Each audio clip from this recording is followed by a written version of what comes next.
السلام عليكم ورحمة الله وبركاته.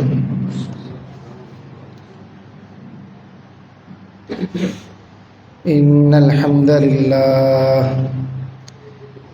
الحمد لله نحمده ونستعينه ونستغفره ونعوذ بالله من شرور أنفسنا ومن سيئات أعمالنا.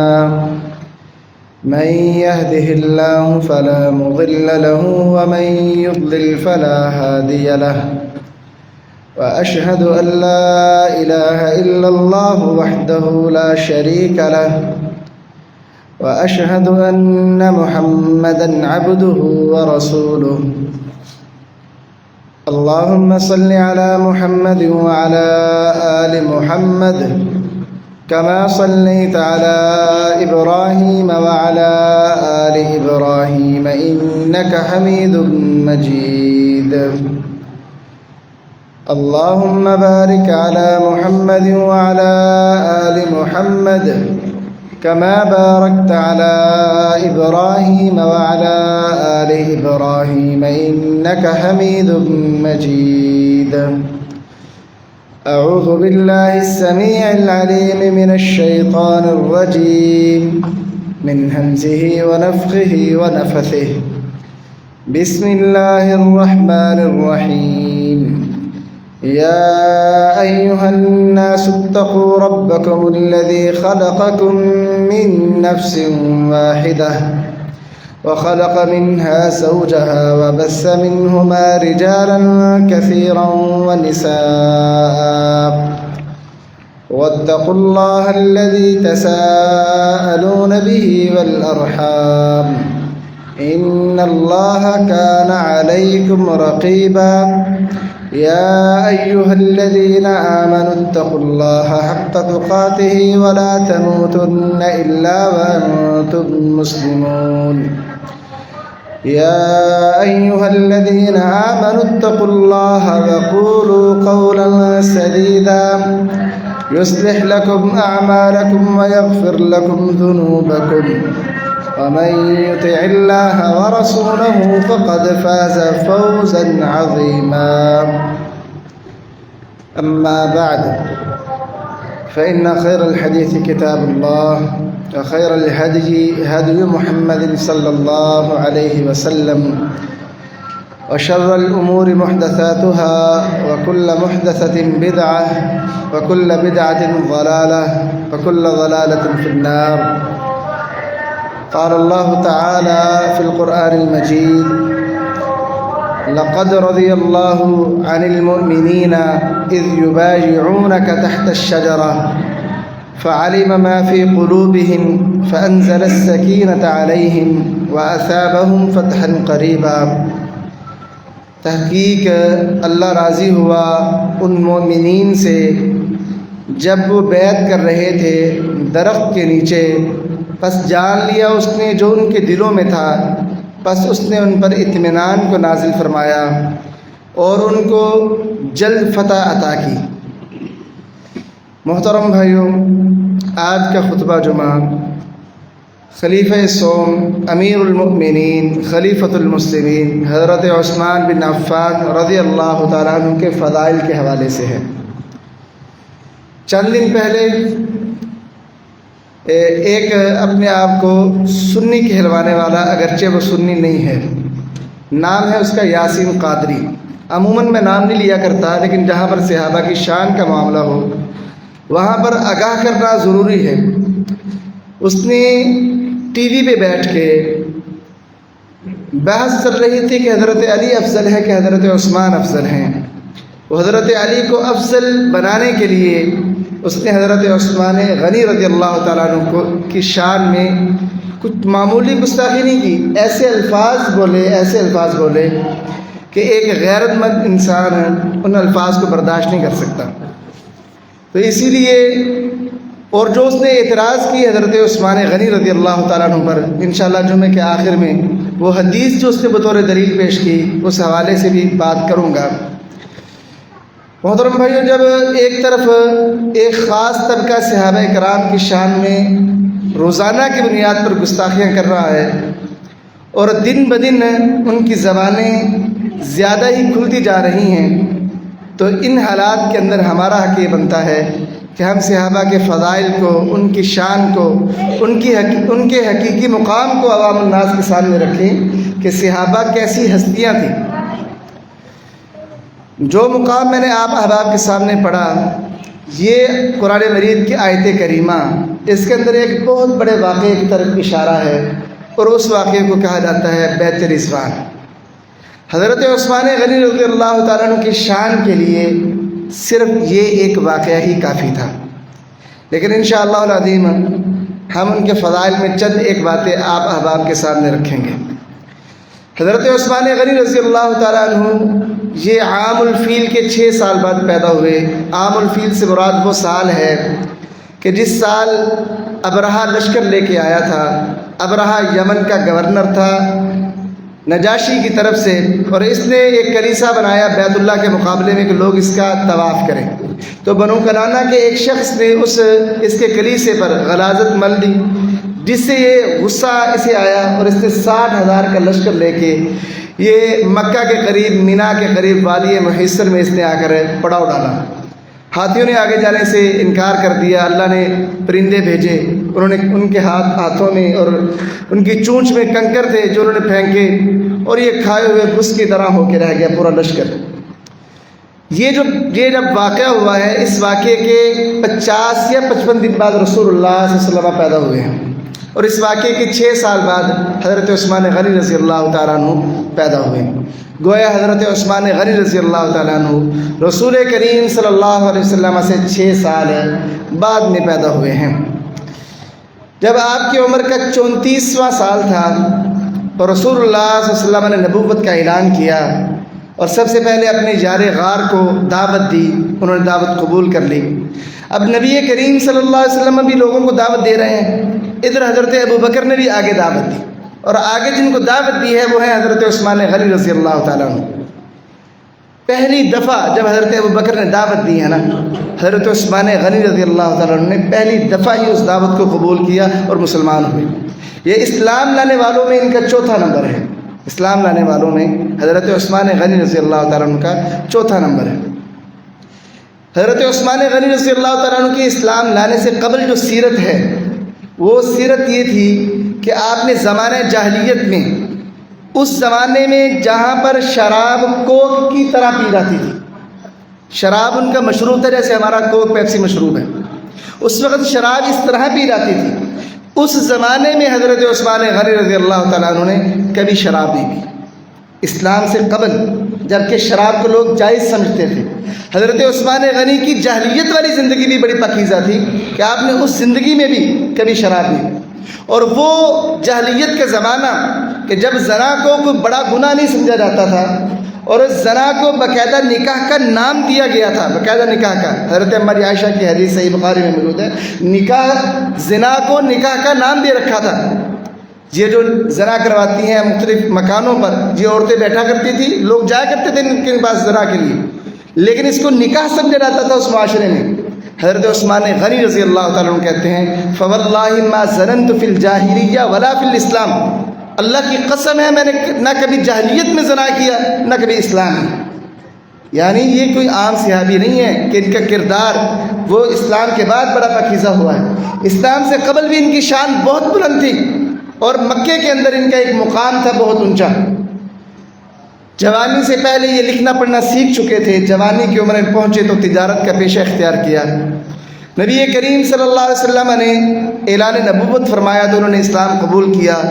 ان کے ماموں حکم بن ابی العاص وہ ان کو باندھ دیتے رسی کے ساتھ، اور ان کو طرح طرح کی سزائیں دیتے، کبھی چٹائی میں باندھ کر انہیں دھنی دیتے، دھواں وہ چیز جلا کر اس کی دھنی دیتے کہ اسلام سے پھر جاؤ، اسلام کو چھوڑ دو، لیکن یہ ثابت قدم رہے۔